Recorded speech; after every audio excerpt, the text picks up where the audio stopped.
अमित शाह जी की बात को जो ये बोल रहे हैं कि उन्होंने माननीय भीमराव अंबेडकर जी के लिए गलत कहा है, तो लोग इस बात को मानेंगे नहीं। माननीय केजरीवाल दिल्ली के जो 2 करोड़ लोग हैं उनको मूर्ख समझते हैं। हम जो कहेंगे ये मान लेंगे। हम लोगों ने ऐलान किया था कि 2100 रुपए हर महीने उनके अकाउंट में डलवाया करेंगे। मैं पूछना चाहता हूं कि केजरीवाल साहब, आपने किसी एक महिला को 1000 रुपए दिया है क्या अभी तक, जो आप 2100 रुपए का वादा कर रहे हैं? 10 साल तक आप क्या सो रहे थे? बुजुर्गों को फ्री इलाज दे देंगे, 10 साल तक क्यों नहीं किया आपने? दिल्ली गवर्नमेंट को 10 में से कितने नंबर्स देना चाहो? भाई साहब, अगर मेरा बस चले तो मैं 10 में से 0 ही दूं इनको, क्योंकि इन्होंने कुछ किया तो है नहीं। गजब बेइज्जती है। वेलकम टू शोरगुल पॉडकास्ट। आज हमारे साथ बीजेपी के एक ऐसे नेता हैं जो 30 साल से बीजेपी को अपनी सेवा दे रहे हैं। दिल्ली में बहुत कुछ चल रहा है, कई अनाउंसमेंट हो रही हैं और कई एलिगेशन लगाए जा रहे हैं। आज हम उन पर बीजेपी के नेताओं से डिस्कस करेंगे कि क्या सच है और क्या झूठ है। आपका स्वागत है हमारे शोरगुल पॉडकास्ट पर। धन्यवाद, बहुत बहुत धन्यवाद आपका। पार्लियामेंट के अंदर अमित शाह जी ने एक बहुत बड़ा बोल्ड स्टेटमेंट दिया है भीमराव अंबेडकर जी के ऊपर जी, तो आप इसको कैसे देखते हैं? देखिए, माननीय अमित शाह जी ने जो कहा, उसको जो विपक्ष है वो उसको गलत वे में लेके जा रहा है। खासकर कांग्रेस ने भीमराव अंबेडकर जी का तो हमेशा अपमान किया है। अमित शाह जी का जो बोलने का भीमराव जी के लिए गलत नहीं था, लेकिन उसको गलत दिखाया जा रहा है। राइट। और कांग्रेस ने हमेशा भीमराव जी का अपमान किया। माननीय जवाहरलाल नेहरू जी ने तो भीमराव जी अंबेडकर को 2 बार चुनाव हरवाया। उनके जो असिस्टेंट थे उनको चुनाव लड़वा के माननीय भीमराव जी अंबेडकर को हरवाया। उन्होंने उनको पूरा सपोर्ट किया चुनाव में बॉम्बे में, जिससे माननीय भीमराव अंबेडकर जी चुनाव हारे। भीमराव अंबेडकर जी को कभी कांग्रेस ने सम्मान नहीं दिया। भीमराव अंबेडकर जी को जो सम्मान मिला वो भाजपा के समय में मिला, माननीय नरेंद्र मोदी जी के समय में मिला। जो हमने पंच तीर्थ बनाए हैं, शायद आपको जानकारी है, पंच तीर्थ जो बनाए हैं माननीय अंबेडकर जी की, जो जन्म स्थल, जहाँ जहाँ उनके जो कार्य थे उनको जो डेवलप किया, उनको तीर्थ के रूप में जो स्थापित किया है, पंच तीर्थ के नाम से ये एक कार्यक्रम जो पूरे देश भर में चलाया गया माननीय मोदी जी की तरफ से। हाल ही में केजरीवाल जी ने एक एआई भीमराव अंबेडकर जी बनाए हैं जिनसे उन्होंने आशीर्वाद लिया, तो इस एंगल पे आप क्या अपने विचार बताना चाहो? उन्होंने माननीय भीमराव अंबेडकर जी का जो अपमान किया है एआई मॉडल बना के, राइट। उन्होंने तो अन्ना हजारे जी का भी अपमान किया। बिल्कुल। आप देखिए ना कि केजरीवाल का जो जन्म हुआ वो अन्ना हजारे आंदोलन से हुआ। बिल्कुल। लास्ट में अन्ना हजारे जी के साथ उन्होंने क्या किया ये पूरा देश जानता है। उन्होंने पहले शुरू में कहा कि हम कोई पार्टी नहीं बनाएंगे, पार्टी भी बना ली। उन्होंने कहा कि हम कोई सुविधा नहीं लेंगे, सुविधा भी ले ली। उन्होंने कहा कि हम गाड़ी बंगला हमारा कोई भी जो मंत्री संतरी नहीं लेगा, वो सब काम किए। उसके बाद उन्होंने भ्रष्टाचार के लिए आंदोलन किया था। अन्ना हजारे जी ने सबसे ज़्यादा भ्रष्टाचार अगर आज़ाद भारत में किसी ने किया है तो वो केजरीवाल ने किया है। SC/ST के बीजेपी में काफ़ी पद पर रह चुके हैं, उसके लिए आपने काफ़ी काम भी किया है, तो मैं आपका पर्सनल ओपिनियन जानना चाहता हूँ। तो जो अमित शाह जी ने पार्लियामेंट में बोला है कि कितने लोग आक्रोश में हैं, कितने नहीं, क्योंकि अभी मायावती जी का हाल ही में एक स्टेटमेंट आया कि अगर अमित शाह जी माफ़ी नहीं मांगते हैं तो हम पूरे देश भर में प्रोटेस्ट करेंगे। माननीय अमित शाह जी ने ऐसा कुछ कहा ही नहीं। अगर आप उस स्टेटमेंट को आप देखिए, इस देश की जनता बहुत समझदार है। राइट। ये जो सोचते हैं कि SC/ST जो दलित लोग हैं ये मूर्ख हैं, और इनके कहने पर अमित शाह जी की बात को जो ये बोल रहे हैं कि उन्होंने माननीय भीमराव अंबेडकर जी के लिए गलत कहा है, तो लोग इस बात को मानेंगे नहीं। कि आपको पता है हाल ही में केजरीवाल जी ने एक बहुत सारी अनाउंसमेंट कर दी। जी। अब उनको ऐसी क्या जरूरत पड़ी कि जो 15 साल में नहीं कर पाए वो अब आने वाले 5 साल में वो कर देंगे? जैसे कि उन्होंने एक बहुत बड़ी अनाउंसमेंट की, अगर हम दिल्ली की सत्ता में दोबारा आते हैं, जितने भी 60 प्लस से 60 से ऊपर जो उनको फ्री ट्रीटमेंट देंगे, चाहे वो प्राइवेट हॉस्पिटल हो चाहे सरकारी हो। सेकंड अनाउंसमेंट उन्होंने की कि 1000 पर महिला को हम हर महीने पैसे देंगे, जो कि अभी स्टार्ट भी नहीं हुआ है। लेकिन उन्होंने सेकंड अनाउंसमेंट भी कर दी कि हम 2000 रुपये महीना देंगे अगर पावर में आते हैं। तो इस एंगल को आप कैसे देखते हैं, थोड़ा आप इस पे बताइए। माननीय केजरीवाल दिल्ली के जो 2 करोड़ लोग हैं उनको मूर्ख समझते हैं। वो सोचते हैं कि ये लोग मूर्ख हैं, हम जो कहेंगे ये मान लेंगे। इन्होंने जब लोकसभा का चुनाव शुरू हुआ तो उस समय इन्होंने हर महिला को 1000 रुपये देने का वादा किया। राइट। चुनाव के चलते समय इन्होंने हर अपने जो कार्यकर्ता उनसे वो फार्म बंटवाए और भरवाए।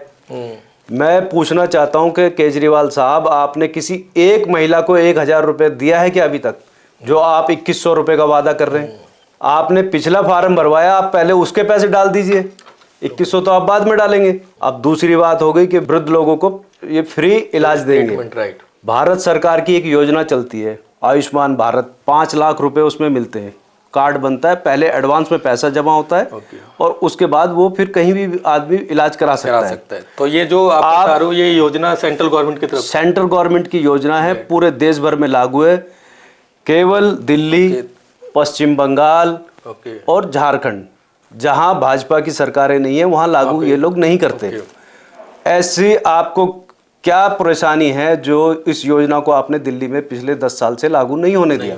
अगर ये योजना दिल्ली में आप लागू करते, तो आप जो झूठा वादा कर रहे हैं कि हम 60 साल के लोगों को फ्री इलाज देंगे, आपको तो ये योजना लागू करनी चाहिए थी ना, जिससे लोगों को 5 लाख रुपए तक का मुफ्त इलाज मिलता। राइट। केवल भाषण देने से या योजनाएं बनाने से या योजना के झूठे वादे करने से आप चुनाव नहीं जीत सकते। आप पंजाब में देखिए, पंजाब की स्थिति इतनी खराब है, इन्होंने वहाँ झूठे वादे करके सरकार में आ गए, लेकिन अब ये डिलीवर नहीं कर पा रहे। वहाँ पे इन्होंने वादा किया कि हम महिलाओं को ये फ्री देंगे, बुजुर्गों को ये फ्री देंगे, तमाम तरीके के झूठे वादे किए, लेकिन वहाँ स्थिति इतनी भयावह है कि एक भी व्यक्ति को कोई लाभ मिला नहीं। अब लोग इनको जूते मार रहे हैं पंजाब में। मैं ये पूछना चाहता हूँ केजरीवाल साहब से कि 10 साल तक आप क्या सो रहे थे? जो लास्ट चुनाव के मोमेंट पे आके आप लोगों को बोल रहे हैं कि हम 2100 दे देंगे, राइट, या हम बुजुर्गों को फ्री इलाज दे देंगे। 10 साल तक क्यों नहीं किया आपने? 10 साल पहले ना करते तो आप दोबारा जब सरकार में आए थे उस समय कर देते ये घोषणा। तो आप जब चुनाव सर के ऊपर खड़ा है, आप जब घोषणा कर रहे हैं। तो अभी मैं उनका एक स्टेटमेंट सुन रहा था, 3 बड़े अनाउंसमेंट जो उन्होंने दिल्ली जनता को दिए थे, जैसे कि यमुना साफ करेंगे और दिल्ली की सड़कें अमेरिका लाइक अदर कंट्री जैसी बनाएंगे। तीसरा उन्होंने कहा था कि हर घर में इतना साफ पानी आएगा कि टूटी से पानी पीना स्टार्ट कर देगा। उन्होंने एक्सेप्ट किया कि तीनों काम हमने दिल्ली में नहीं कर पाए। बात सारी घूम के वहीं आ जाती है। आप केवल वादे कर रहे हैं, सिर्फ आप वादे कर रहे हैं। आपने कहा हम जमुना को एकदम नीट एंड क्लीन कर देंगे, दिल्ली को पेरिस बना देंगे, घर घर में स्वच्छ पानी देंगे। राइट। आज दिल्ली में इतना बुरा हाल है, जिस विधानसभा से मैं आता हूँ, अंबेडकर नगर विधानसभा, और ऐसी सभी विधानसभाओं में लोगों के पास पीने के लिए पानी नहीं है। इतना टोटल सीवर का पानी आता है नलों के अंदर। ओके। अभी हाल ही में मैं उनका एक इंटरव्यू सुन रहा था केजरीवाल जी का। जी। एक एंकर ने उनसे पूछा कि आपको दिल्ली में अगर आना है तो क्यों वोट दिया जाए, तो उन्होंने बोला कि अगर दिल्ली में हेल्थ स्वास्थ्य सेवा अच्छी चाहिए, अच्छी एजुकेशन चाहिए, अच्छा डेवलपमेंट चाहिए, तो हमें वापस लाना होगा दिल्ली वालों को। अगर दिल्ली वाले हमें नहीं लाएंगे तो ये सब नहीं मिलेगा। तो मैं जानना चाहता हूँ कि आपके अकॉर्डिंग कि दिल्ली की हेल्थ सेवा को आप कैसे देखते हो? कि वो खुद बोलते हैं कि मोहल्ला क्लिनिक के लिए हमने बहुत काम किया, बहुत ज्यादा, उसकी वजह से काफी हेल्थ में सुधार आया है। तो इसके ऊपर मैं आपकी राय जानना चाहूंगा। केजरीवाल साहब कहते हैं कि हमने मोहल्ला क्लिनिक और हेल्थ पे बहुत काम किया है। राइट। हमारे यहाँ एक हॉस्पिटल है अंबेडकर नगर में, 600 बेड का हॉस्पिटल है। आप जाइए वहाँ देखिए, केवल 2 डॉक्टर हैं पूरे 600 बेड के हॉस्पिटल में। बहुत बड़ा हॉस्पिटल है। ये हॉस्पिटल बनवाया था शीला दीक्षित ने, और इसको ये चालू नहीं कर पाए, पूरी तरीके से इसको चालू नहीं कर पाए। इनकी इतनी नाकामी है। वो हॉस्पिटल बना हुआ है और कई करोड़ रुपयों का सरकार का खर्च उसमें हुआ है, और वहाँ के लोगों को उसकी सुविधा मिल नहीं पा रही है। और दिल्ली सरकार के जो हॉस्पिटल हैं, आप जाइए पंत में जाइए, और बहुत सारे हॉस्पिटल हैं जहाँ पर बाहर जाके देखिए लाइन लगी हुई है, लोग पड़े हुए हैं कई कई दिनों तक, उनको नंबर नहीं आता है। स्वास्थ्य की सेवा तो चरमरा चुकी है दिल्ली में। और मोहल्ला क्लिनिक की जहाँ तक बात है, मोहल्ला क्लिनिक में तो आप जाके देखिए, केवल फ्रॉड के सिवा कुछ नहीं हो रहा। वहाँ लोग जाते हैं और वापस रोते हुए आते हैं। अगर उनका टेस्ट वगैरह कराना है तो उसमें ये इसका भी बहुत बड़ा फ्रॉड आपको पता है, अभी थोड़े दिन पहले निकला था। राइट। इनके 3-3 मंत्री 4-4 मंत्री जेल में रहे हैं। तो मुझे जहां तक लगता है कि ये शराब घोटाला एक बहुत बड़ा घोटाला था, जो कि केजरीवाल गवर्नमेंट ने खुद वापस लिया है, ना कि किसी के कहने पे। तो आप शराब घोटाले को कितना फ्लॉप मानती है और उसकी वजह से दिल्ली की जनता को कितनी परेशानियां झेलनी पड़ी? शराब जो इन्होंने घोटाला किया है, या शराब जो इन्होंने लागू की थी दिल्ली में, एक के साथ एक फ्री, के साथ एक, आप जो पुनर्वास कॉलोनियां हैं, जो स्लम एरिया हैं, राइट, और पौष का तो मैं कह नहीं सकता, जो स्लम एरिया है, जो पुनर्वास कॉलोनियां हैं, वहाँ की माता बहनों से जाके पूछिए कि उनके दिलों में कितना दर्द है। किसी का घर उजड़ गए, आज नौजवान बच्चे दारू की लत में हैं, राइट, लोगों के घरों के घर उजड़ गए इस शराब की वजह से। इन सब की बद्दुआ जो है ना, ये केजरीवाल को लगेगी और ये निपटेगा इस बार। तो आपको क्या लगता है कि इस बार बीजेपी कितनी सीटों से आ रही है दिल्ली में? दिल्ली में बीजेपी पूर्ण बहुमत की सरकार बनाएगी। दिल्ली को जो केजरीवाल जी ने कहा था कि हम इसको पेरिस बना देंगे, सिंगापुर बना देंगे और बना दिया सलम। दिल्ली देश की राजधानी है, कैपिटल है, लेकिन जो आप बाहर से जो कोई आता है ना, केवल एयरपोर्ट का जो एरिया है उसको छोड़ दीजिए और बाकी जैसे जैसे आप दिल्ली के अंदर इंटर करते जाएंगे तो आपको धारावी की झोपड़पट्टी की तरह नजर आएगी ये। तो अगर भाजपा की सरकार बनती है केंद्र सरकार के साथ मिलकर, वास्तव में जो कैपिटल कैसा होना चाहिए देश का, वो इसको हम बनाएंगे। तो अभी मैं आपकी विधानसभा की बात करता हूँ। तो अभी के जो आगे करंट एमएलए हैं आम आदमी पार्टी से हैं, तो अगर आप बीजेपी गवर्नमेंट आती है तो आप क्या कानपुर में विकास करना चाहेंगे? अजय दत्त जी 10 साल से वहाँ राज कर रहे हैं। बिल्कुल। उनकी स्थिति आज ऐसी है कि वो दिन में पब्लिक के बीच में नहीं जा सकते, बिल्कुल, वो रात को निकलते हैं। ओके। क्योंकि अगर वो दिन में जाएंगे तो लोग उनका पकड़ लेंगे, तो वो रात की टाइम निकलते हैं, दिन में नहीं निकलते। सीवर की इतनी भयानक समस्या है हमारे यहाँ, पानी गंदा, नलों में गंदा पानी आ रहा है जिसकी वजह से बच्चों को पी लिया, लीवर, किडनी, इस तमाम तरीके की बीमारी से सबसे ज़्यादा अगर आप दिल्ली में सर्वे कराएं, और दिल्ली में अगर बीमारी का रेशो अगर सबसे ज़्यादा कहीं है तो वो अंबेडकर नगर विधानसभा में है, और वो केवल इस वजह से है कि गंदा पानी पीने की वजह से। तो आपको क्या लगता है कि अम्बेडकर नगर विधानसभा में कुछ ऐसे 3 बड़े काम जो तुरंत 1 साल के अंदर होने चाहिए, वो क्या होंगे आपकी तरफ? सबसे पहला जो काम होना चाहिए अंबेडकर नगर विधानसभा में, साफ पानी, ओके, सीवर की समस्याओं से निजात, और ये जो सड़कें जो एकदम जर्जर हालत में है, अंदर की, आउटर नहीं, इनर सड़कें होती हैं जो, राइट, इनका विकास होना चाहिए। और एक जो मैं देखता हुआ आ रहा हूँ कि आजकल की जो यंग जनरेशन है, यूथ जो है, मतलब अम्बेडकर नगर में वो भटक रहा है कुछ, क्योंकि उनको एक पूरा प्रॉपर मार्गदर्शन नहीं मिल रहा है। जो कि पार्टियां आई, पार्टियां चली गई, अपना काम देखते रहे। तो उनके लिए आप क्या बताना चाहोगे? क्या ऐसा कुछ करना चाहिए कि उनकी लाइफ में भी कुछ बदलाव आए? सबसे बड़ा जो काम है वहाँ पर, अगर यूथ की दृष्टि से देखा जाए तो रोजगार। 70 साल हो गए हमारे देश को आज़ाद हुए, राइट, लेकिन अंबेडकर नगर विधानसभा में, दिल्ली के और हिस्सों में हो सकता है कि हो रोजगार के साधन, वहाँ कोई रोजगार का साधन नहीं, कोई इंडस्ट्री नहीं है, राइट, कोई ऐसा मतलब सिस्टम नहीं है कि यूथ को वहाँ रोजगार मिल सके, या महिलाओं को। आप भी जानते हैं बिल्कुल कि वो पुनर्वास कॉलोनी है, राइट, और पुनर्वास जो कॉलोनी होती है उसमें बहुत रिच लोग नहीं रहते, गरीब लोग रहते हैं। आपको क्या लगता है कि दिल्ली में सब कुछ फ्री करने से दिल्ली डेवलपमेंट होगा या दिल्ली पीछे की साइड जाएगी? मैं एक एग्जांपल देता हूँ। दिल्ली में केजरीवाल जी सरकार ने महिलाओं के लिए फ्री सेवा कर रखी, जिसकी वजह से दिल्ली बस घोटाला और दिल्ली का पूरा टर्मिनल बहुत डाउन जा रहा है। मतलब दिल्ली में अगर मैं बात करूँ बस सेवा की तो बहुत लो बजट में जा रही है, उसको घाटे में चल रहा है। तो इसको कैसे देखते हो आप? देखो, फ्री सेवा या फ्री की रेवड़ी जो ये लोग कह रहे हैं, ये होनी चाहिए, लेकिन उन लोगों के लिए होनी चाहिए वास्तव में जिनको जरूरत है, राइट। हर किसी के लिए नहीं होनी चाहिए। अब मान लो जो सक्षम लोग हैं वो तो क्यों उनको दिया जाए, जो वास्तव में जिनको जरूरत है उनको होनी चाहिए। फ्री बस की जो आप बात करते हैं, आप महिलाओं से पूछो, जहाँ 4 महिला खड़ी होगी ना, वहाँ बस वाला बस रोकता नहीं है, वो बस रोकता नहीं है, वो उन्हें पता है कि ये फ्री में है तो वो रोकता नहीं है, और वो बाद में महिलाएं बेचारी गाली देती हैं उनको। और दूसरा, दिल्ली में जो बस की स्थिति इतनी खराब है, बसें हैं नहीं दिल्ली में। अभी माननीय प्रधानमंत्री जी ने 200 बसें दी हैं दिल्ली सरकार को। ओके।